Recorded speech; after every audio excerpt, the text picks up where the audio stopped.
and welcome to the very next episode of The Remedy with Tova Sido and Janice Gaunt and Tom Bridwell. Can y'all believe it's already February? No. Where did January go? I don't know. Like blinked. Done. Yeah, I know. It's already crazy. a 12th of the way through the year. Maybe January got traded to the Lakers. Maybe along with Luca. What do y'all think about that? Oh, I don't like Hate it. one bit. Is there any part of y'all that like Lakers? No. No, but I don't really care too much one way or the other. I just want him here. Yes. He's so young. And he really is so good. Yeah, he's fantastic. I heard so many people say on the news last night that they would rather watch Luca for the next 10 years and not win a championship than make this deal and win a championship this year and see Luca go play somewhere else. Wow. Oh, well, I get that. That is crazy. He has been so fun to watch. He's adorable. I know. I met him one time and he was so cute. I had no idea how young he is. He's 25. Yeah. He's a baby. Yes. Yeah.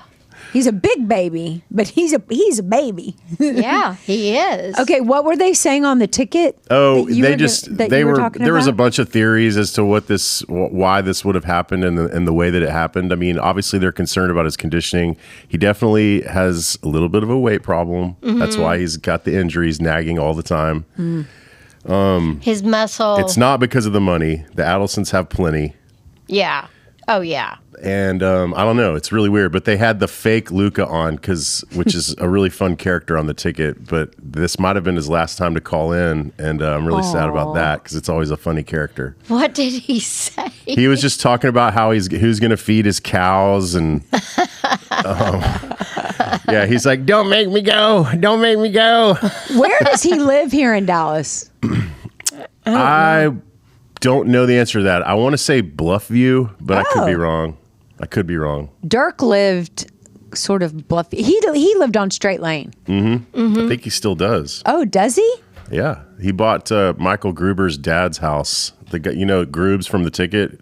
Yep. That's Dirk bought their house. Oh, when he moved wow. to Dallas. Yeah. Huh. Wow. Yeah. Did not know that. Fun facts. This is hilarious. What a transition this is from talking about the 25-year-old boy on the Mavericks, or now on the Lakers. Yep. Yep. To what it means to be a safe man. Dun, dun, dun. You said you were intrigued by this one, Tom. Yes, indeed. What about it intrigues you? So which one is it? Because it's manly talk for once. It's the second one I sent. This one. Because it's manly talk for once. I don't see it. It's in our text string. Yeah, this is. Anytime we talk about something that a guy can learn from, I get excited. You referred to it earlier, Janice, so it's in there. I'll send it to you. There it is. Yeah, I was like, you were reading it earlier, so you've got it. Okay, so I saw this on. I love learning on Instagram. There's a whole bunch of people that I think are smarter than me. And I don't know if this one is one or not, but I liked what this says. It says what it means to be a safe man for your partner and in your relationship. The world needs more safe men. And she says, I'm not just talking about protecting her or keeping her physically safe. I'm talking about emotional safety. Yeah.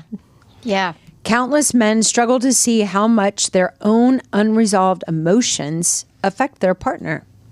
So men, every time you become overwhelmed, ungrounded, emotionally reactive, or overtaken by your emotions, newsflash, she can feel it. When she feels that you aren't in control of your emotions, it makes her feel unsafe with you. By extension, the less safe she feels with you and your emotions, the less safe she'll feel to open herself up to you emotionally, sexually, trusting you in all the ways. So we're going to talk about 5 ways you can transform this and be a safe man. Do you feel like that? Do you feel unsafe? Emotionally? If When she feels that you aren't in control of your emotions, it makes her feel unsafe with you. I don't feel unsafe with. I mean, if he were raging, that would be one thing. I think it's probably leaning towards men who get incredibly defensive, incredibly reactive, loud, or dismissive. Like, I would think that, like, you're just, making a girl feel stupid. I do think there's women who do this too. Yeah. But we're focusing on men today for this purpose. But I do think, I think you and I, Janice, are very lucky to be in a relationship. Yeah. Oh, where yeah. we do not feel like this. Yeah. But you and I have been around the block enough to know that there are plenty of women who have felt unsafe emotionally and or physically in their space. Yep. And in their relationships. So this person is giving us 5 ways that you can transform this and be a safe man for her. I think this, we're going to give 5 tips, but I think this would actually require a hell of a lot of work. Right. If you are the kind of man that is so reactive or big or scary or defensive or dismissive that you make your partner feel unsafe, I don't think 5 tips from Tova and Janice are going to move the needle. I think y'all actually need some help. Yeah, but this is a good start. Yeah, it is. And whenever one thing that men need to practice if they do struggle with this is to breathe. Is to stop and breathe. And 5 to 10 really deep breaths, breathe in and blow out, so that you realize that you are in control of what is happening with you. Yeah. And because we'll look at football players and basketball players, and men have a tendency to, we celebrate them being tough. Masculine. You guys know Dax Shepard, the actor? Yeah. He's married to Kristen Bell. Yeah. So he had, do you remember, Janice, when he and Gordo had their little thing at the Majestic Theater where they were up on the stage at the Majestic and they had a conversation about sobriety? Yeah. So he told Gordon during that interview that one of the things that led him to getting sober was he had always been really protective of his friends and Kristen's friends, and if anybody messed with them at a bar or there was ever a time when they felt unsafe, he was the kind of guy who would be ready to like go to war, like fight anybody that was. Oh my gosh. So he was very protective, and I guess he grew up, some guys grew up and they just like to fight, but he was one of those people that almost looked forward to having to protect Kristen.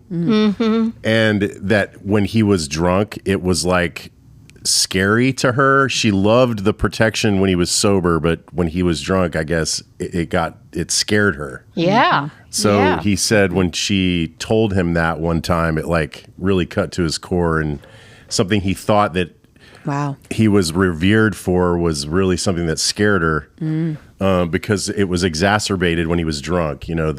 The fierceness and animal instincts. Anyway, I've never forgotten that part of the story, because it's really, when you were reading this intro, Tova, I was thinking in my own relationship, I can't imagine that Maureen would ever feel unsafe because we're so used to each other. It would have to be a new kind of behavior pattern that she's seen me fly off the handle for 12 years. She knows how far I'll go and when but like it would have to be something new that I've developed for her to feel unsafe, because she knows me so well. Yeah. You know what I mean? Yeah. But I mean, and that's wonderful. And I think that you're lucky you have that kind of relationship. We're lucky that we're and blessed that we're in safe, emotionally safe, and all the ways safe relationship. But I have several clients, and to your point, Tom, it often has to do with alcohol. Yeah. And, alcohol does some things to some people, brings parts, pieces, sides out that Well, it numbs your ability scary. to control what you're doing. Yeah. You know, it goes to the brain, and it really is just you kind of lose your mind. you do. Yeah. Yeah. Yep. So if you are a woman who at times, whether it's alcohol induced or not, feels emotionally unsafe, here are some things that hopefully can help. And this is specifically to the man. Number one, Tom, you want to tackle number one? Sure. Learn how to recognize when you're getting triggered and to calm yourself down effectively so that you don't lose control. Breathe.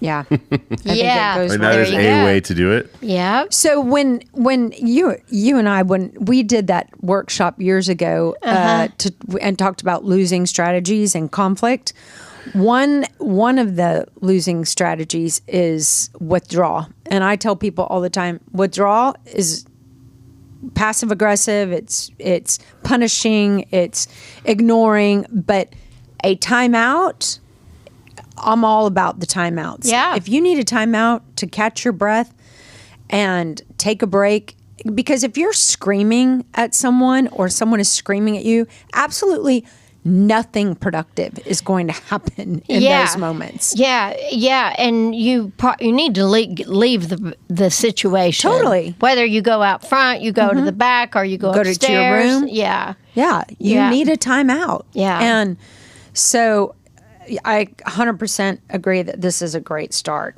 Yeah. Janice, you want number two? Yeah. When she's feeling emotional, show up with love and curiosity. Validate what she's feeling rather than treating her emotions like a problem to be explained away or solved. This is called holding space. I think a lot of people have a really hard time with this. Yeah, I think so too. This is like, if you can't do this in a marriage, you're toast. You're toast. Yeah. But so many Yeah. people can't do this. I know. And this is a muscle that a lot of people need help on. Mm-hmm. I think it's really hard. Validating somebody's feelings doesn't mean you have to agree with them. And I think that's where people get stuck, is they feel like validating the feelings that the person has. It means that you're agreeing with them, or No, you're explaining. You're Yeah. explaining the feelings. Yes. You're naming the feelings. yes, you're trying to understand Yes. the feelings. It doesn't mean you have to agree. It doesn't mean you've lost your power. It doesn't mean she's right and you're wrong. It just, when somebody has feelings about something, they just want to be heard and understood. That's it. You don't even have to agree with me. Craig doesn't have to agree with me, but I do appreciate when he tries to understand me. Mm-hmm. Like, wow, I didn't see it like that, but I can understand why you do. Yes, Yeah. honey, that girl is being a total bitch. Exactly. Exactly. I think it's also when y'all were reading this, one thing that I think can be really damaging from a man to a woman is when the man downplays or like says, "Oh, you're just being emotional," or "You're overreacting," or when he's dismissing the feeling, or "You must be on your period." Like, oh, that Katie bar the door. Like, Yeah. you can't be that stupid. Yeah. But there are men who really make women feel stupid for their feelings or emotions, and that's really unkind. Yeah, it is. It's abuse. It's abuse. Mm-hmm. All right, number 3, when she is honest with you or gives you feedback, don't get upset, be defensive, or take it personally. Spend time reflecting on what she says and consider where you can make an effort to be better. I think this can be really hard for men, It can be. Mm-hmm. Yeah. because a lot of men don't want feedback. Well, none of us want negative feedback, but look, we're humans, and I'm not going to be perfect every day. Right. And right. So if Craig says to me, "Hey, T, I don't like it when you talk to me like that," like, that's feedback. It's constructive. It's not unkind, and I might want to take a beat and say, you know what, you're right. I don't need to talk to you like that. I really apologize for that. Like, it's hard for people sometimes to hear feedback. Yeah. Without getting reactive or defensive. And I think that says way more about them than it does about you. Yeah, for sure. Were you going to say something, Tom? No. Oh. I agree with this one. I'm really bad at taking feedback, but I also, even if I react to it, I still learn from it. You know what I'm saying? Uh-huh. Mm-hmm. I might react in a negative way to some feedback or criticism, but I definitely calm down, and then I think about that for a couple of days, and I'm like, that's the third time somebody's told me that this month. Yeah. Yeah. I mean, you do have to analyze it. Must be a pattern. Yeah. That is such a good point. Exactly. I remember my mom saying, if one person gives you feedback, that's probably between you and them. But if you have several people saying the same thing, might be time to look inside. Yeah, exactly. It's really true. Yeah, it is. Yeah. All right. One of you want to tackle the next one? Number 4? Yeah. You want me to? Sure. Okay. Initiate discussions around relationship issues. Tell her what you want. Acknowledge your mistakes. Don't sweep them under the rug or hide them. Your courage and honesty will always feel better to her than you manipulating or hiding the truth. Yeah. Amen to this one. For sure. You know, don't sweep things under the rug. I have several couples, and where the men has said something like, you know, she just brings up all the problems. Like I never have an issue with her. I never bring anything up. Like if we're gonna fight, it's because she's always bringing it up, and I'm like, it's not that amazing that you don't ever initiate stuff. Like you don't get some badge because you avoid or hide things. Yeah. You know what I mean? Yeah. Because what I've noticed about those patterns, and I'm interested to see if you've experienced the same, is the men who avoid or hide, when the woman brings something up, it's like they've got all this ammo in their back pocket. Yeah. So it's not like they don't have stuff that they're going to use against you. It's just they hold it. And then when she brings something up, here comes the retaliation. Right. Do you notice that? Yeah, I can see people do that, and I will call them out on it immediately. Mm-hmm. Yeah, because what they're doing is they're bringing up stuff that's been under the rug, and now they're using it because now they've gotten busted or exposed to something, and now we got to find something to make them look better. Yep. Yeah. So, well, yeah. Yeah, exactly. It's like, no, we're not talking about that. Yeah, no. If you want to come back next week and talk about that, we can do that. Yeah, exactly. But for today, we're going to stay on task. This one was chock full of a lot of things, but I think the ultimate one is being courageous to be honest and upfront and not sweeping things that are bothering you under the rug and then using them against your partner when they bring something up. Yeah, for sure. Initiating discussions is mature. Yes, sometimes. That's true. Okay, Tom, you want 5? Yes. Above all, take real action to work on yourself. Many men say, I'm working on myself, but don't actually do any deep inner work. Go to therapy, join a men's group, read books, have the hard conversations, and spend time reflecting. Very good. Joining a men's group, huh? Yeah. Yeah, and that's hard pass. But that's a lot of, some of those men's group, like in AA, people have a drinking to be in a men's group, or Al-Anon, or Bible study, or just some of the anything that holds you accountable groups, helps you be better. Mm-hmm. And it also helps you. It helps you be able to tolerate the exposure. Yeah. But it really, a lot of those men's groups will really help because men will tend to isolate a little bit because they don't want to be exposed. Yeah. But then if you walk in one of those rooms and there are people, even if you know somebody, there are other people that are in there. Yeah. And I mean, the first time I went to an Al-Anon meeting, I walked in there and sat down, and I probably knew 10 people in that room, and I almost got up and left. Wow. But I didn't. And I was so glad I didn't, because they were just like me. They were telling me the same story that I had. Yeah. And it was really helpful. So if you're a man and you are interested, and for women too, to try to join some sort of a group, it would be great. Absolutely. There's depression groups, there's grief groups, all sorts of different things. So I have a question related to this one. What percent of two questions? Okay. What percent of people who come to you for therapy do you think really are interested in doing the hard work?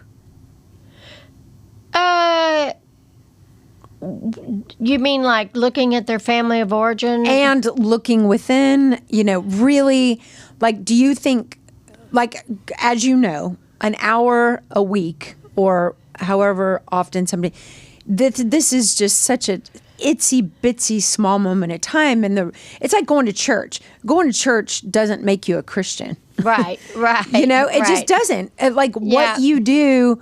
Like, it's fabulous if you go sit in a pew on Sunday morning for an hour. That doesn't say shit to me about your spiritual life. It just doesn't.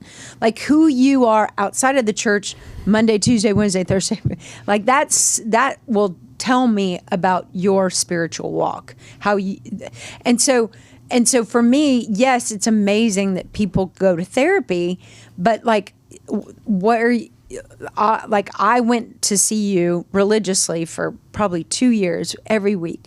And I did a lot of work with you in that hour, but then I left and I had to really do the hard work of changing my mind and creating new pathways and telling myself new stories and practicing boundaries. And so and I know that that's a lot more work than it is to come see you. Yeah. And so I see people come see me, and then it's like, we've had the same conversation every week for 2 years. And it's like, they're not doing it, But then I see people who really want to learn and grow and be different and change. And so I'm just curious, what percent of people who come to see you do you think actually do the hard work of... What do you mean? What's the hard work? Of changing themselves and like all that work that you did in therapy and not being a people pleaser anymore and not running for cheerleader anymore. Like, that was a lot of work outside of therapy. I can give you an example of somebody who wouldn't. Like, if I was dragged into therapy, I'd be coming into it going, okay, finally, we're going to have a referee for our arguing, and she's going to see all the things she's been doing wrong. That's what everybody hopes. That's what everybody thinks. So I would not be going into it going, I cannot wait to work on myself this week. Yes, exactly. My point. If you got to look at yourself. You're going in saying, I can't wait until Janice I cannot wait. Bust Craig. And somebody finally tells him besides me how bad he sucks. That's what they're hoping. Yeah. And then that never happens. Never happens. No. It's so funny. But there are people that will do some work on it. And once people, I do believe that a lot of times in a relationship, for example, I think people are smart enough after you've gone to see somebody for a couple of times that they realize it's not just them and it's me. It's both of you. It's both of you knowing what Absolutely. to do, how to, and all of that.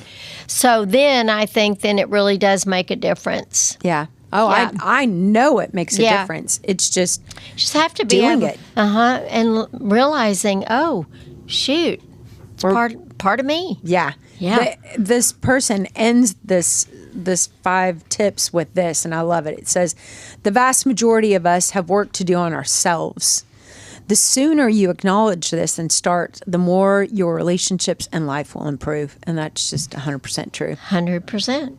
Yep. And then we will become more healthy, which means we will attract more healthy. That's right.